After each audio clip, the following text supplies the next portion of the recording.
Assalamualaikum warahmatullahi wabarakatuh. Balik lagi bareng gue Rashid Behaki. Kali ini gue mau ingetin kalian sebelum nonton reviewnya untuk join membership Cinecrip. Karena gampang banget caranya. Ya cari tahu sendiri, di bawah kan ada ya.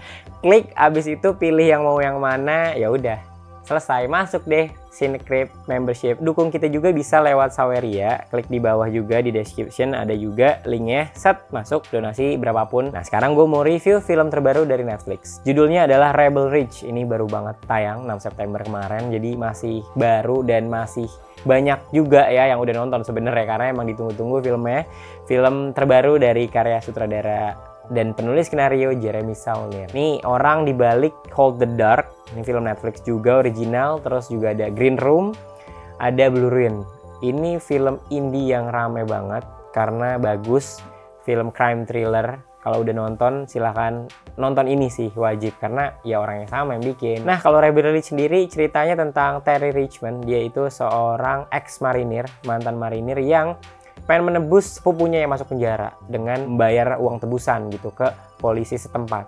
Tapi pas mau bayar, di scene pertamanya itu langsung ditabrak sama polisi yang menduga dia ini mau ngapain, mencurigai dia lah. Karena dia bawa uang banyak, uangnya tiba-tiba disita dan akhirnya dia harus melawan polisi ini untuk mengambil kembali uangnya dan juga menebus saudaranya. Polisinya juga bukan baik sih ya. Polisi bangsat ini sebenarnya, karena memanfaatkan segala macam peraturan-peraturan untuk mengkriminalisasi si Terry mendapatkan uangnya. Dan nggak cuma Terry katanya, tapi banyak orang yang udah dikriminalisasi. Si Terry ini melawan polisi-polisi di kota kecil yang emang sangat miskin katanya gitu ya. Bukan miskin sih, pokoknya nggak dapat uang pasokan gitu ya dari pusat, dan ya udah harus mandiri.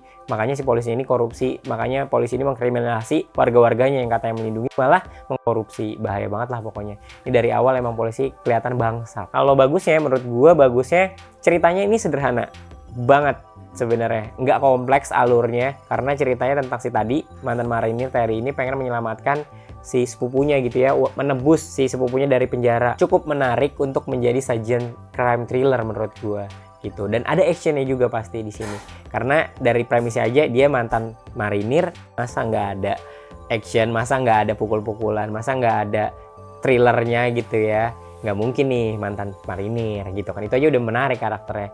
Terus juga dihadapkan sama polisi. Nah polisi ini kan juga karakter yang emang punya kekuatan gitu, punya kekuasaan dengan senjatanya, terus juga dengan kebijakannya gitu ya. Dia bisa ngapain warga-warganya, termasuk si Terry ini yang dari luar kota. Ini skenarionya bagus banget sih. Dari awal nih udah dijedar, acap langsung. All cops are bastards. Pokoknya bangsat nih polisi. Langsung kelihatan banget gitu ya. Mungkin kalau kalian punya bayangan yang sama kalau polisi itu bangsat, ini kelihatan banget bangsatnya sebenarnya. Di awal banget scene pertama ditabrak tiba-tiba gitu ya, yang nggak tahu apapun, dar jatuh. Dan di situ Terry kalem gitu ya. Gue hebat sih, dia bisa tenang menghadapi situasi tersebut. Si karakternya abis itu ya udah terjadilah ceritanya gitu kan. Dan itu menurut gue dari awalnya udah padat, terus sedikit slow burn tapi tetap mengikat gitu ya. Motifnya tuh kuat banget, apalagi di babak pertama yang menurut gue keren banget sih. Langsung dapat gitu. Gue 40 menit pertama tuh gue salut dan suka banget gimana si adegan demi adegannya itu benar-benar bikin kita engage, pengen nonton terus, karena motifnya jelas. Si Terry ini pengen menebus saudaranya doang gitu, tapi kok susah banget, tapi kok gue diginiin gitu ya. Dan polisi-polisinya juga banyak trik-triknya dan segala macam, memanfaatkan aturan-aturan yang berlaku di negara Amerika dia itu. Dan ya udah akhirnya jadi masalah besar nantinya gitu. Adegannya bagus banget sih, karena aktingnya yang mantep gitu. Si Aaron Pierce sebagai Terry Richmond itu bagus banget.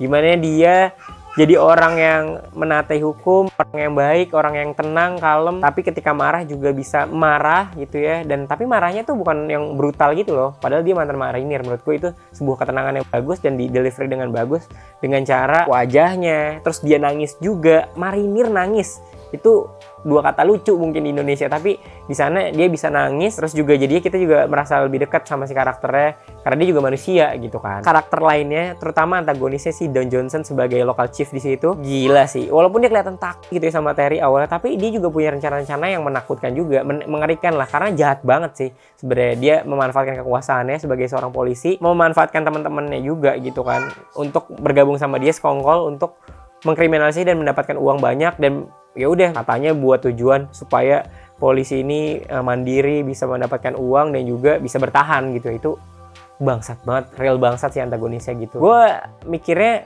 akan banyak action, tapi ternyata nggak banyak action.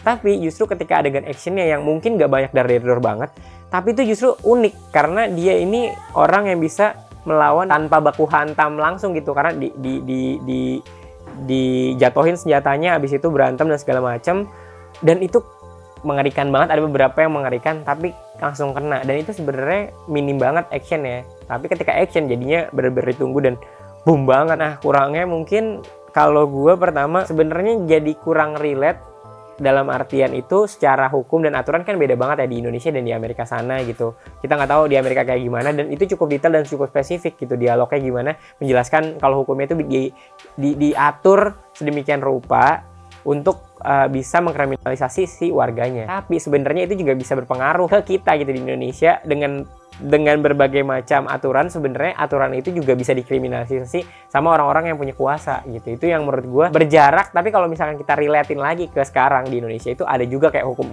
UU ITE gitu ya, bisa menjerat lu kapan aja karena lu salah ngomong dan segala macem, itu dikriminalisasi juga kan. Sebenarnya sepupunya si Terry ini itu dilihatinnya cuma sekali, abis itu ngilang. Belum terlalu ngeh banget kenapa si Terry ini harus banget nyelamatin si sepupunya gitu. Ya mungkin karena sepupu, dah. Terus juga dia karena dikriminalisasi, dia harus mencari keadilan gitu ya, menegakkan keadilan. Itu aja gitu, tapi nggak tahu nih kenapa hubungannya gimana supaya kelihatan lagi sebenarnya Terry ini sepedulinya seberapa gitu sama si sepupunya. Ini ngomongin ending nih, spoiler banget, tapi endingnya itu perlu dipikirin lagi gitu, kenapa ini kayak gini ya. Perlu di-connecting the dots lagi setelah nonton, kenapa dia bisa melakukan ini, kenapa kok bisa dia baik. Pokoknya di ending kalian nonton sendiri aja gimana polisi, salah satu polisi di dalam situ ada yang baik sebenarnya. Gue pikir-pikir lagi sama adegan-adegan sebelumnya, connecting the dots gitu ya, kenapa dia baik. Ya ternyata ada hubungannya. Cuma ya gue nggak mau spoiler lah. Bisa kalian cari tahu sendiri, netizen plus 62 pasti jago lah menghubung-hubungkan itu. Paling itu aja ya kurangnya menurut gue, karena sisanya gue suka banget dari awal sampai akhir, menikmati banget filmnya. Gitu. Terus adegan yang paling gue suka banget itu adegan awal-awal setelah dari kantor polisi, terus dia nginep bermalam di sebuah hutan. 3 shot gue inget. Dia pertama tuh ngambil cacing, abis itu dari jauh masukin cacing itu ke sungai, abis itu dia ngambil ikan pakai tangan. Dia mancing itu pakai tangan, ditaruh doang gitu ya si cacingnya, terus dia ambil. Itu keren banget. Menurut gue itu kuat banget sama karakternya emang mantan marinir, tau lah dia gimana. Terus juga dia juga bisa memperlihatkan kalau emang dia orang yang emang menggunakan tangan dengan baik, karena dia lawannya tuh ketika bertarung pakai tangan banget dan bisa hebat banget lah dia. Terus yang kedua, ini pasti adegan terbaik menurut gue di film ini pastinya itu ketika Terry melawan polisi-polisi di babak terakhir di film ini. Itu keren banget gimana dia merencanakan dengan baik, dijebak itu polisinya, dibohongin, habis itu dia dilawannya di markasnya, terus habis itu disiapin dan segala macam, walaupun itu sangat beresiko, tapi dia berani. Kalau itu dia ditembak selesai sebenarnya, tapi dia berani dan merencanakan itu dengan baik. Terus ada orang-orang lainnya juga, karena gue yakin Terry ini nggak bisa sendirian gitu. Walaupun di sini dilihat dia di awal polisi itu bangsat, tapi bagus si Jeremy Saulnier ini dikasih tahu bahwa nggak semuanya polisi itu bangsat. Walaupun kebanyakan gitu, tapi di sini ada beberapa polisi yang emang menegakkan hukum dan keadilan dengan baik dan emang komitmen gitu. Itu hebatnya sih menurut gue. Jadinya nggak ada sisi yang hitam putih banget gitu, polisi bangsa semua enggak. Jadi ya emang di sini semua abu-abu dan karakternya kompleks. Itu yang menarik dari si Rebel Ridge ini tuh. Gue sih skornya 8/10. Gue suka banget gimana dari awal tuh udah ke engage gitu, udah langsung masuk banget ke dunia si Rebel Ridge ini. Nanti ada Rebel Ridge itu tentang apa sih, nama satu tempat gitu ternyata. Itu yang gue baru tahu sih setelah nonton gitu. Maksudnya apa sih? Oh, tempat ketemuan. Gitu aja mungkin dari gue reviewnya. Terima kasih sudah nonton, dan jangan lupa join membershipnya. Terus juga ada Saweria bisa nyumbang buat konten Cinecrip lainnya. Terus juga pasti follow Instagram, Twitter, TikTok juga ada, dan juga join Discord kita dan bisa ngobrol-ngobrol santai, dan juga ditunggu komentarnya di bawah ya. Dadah.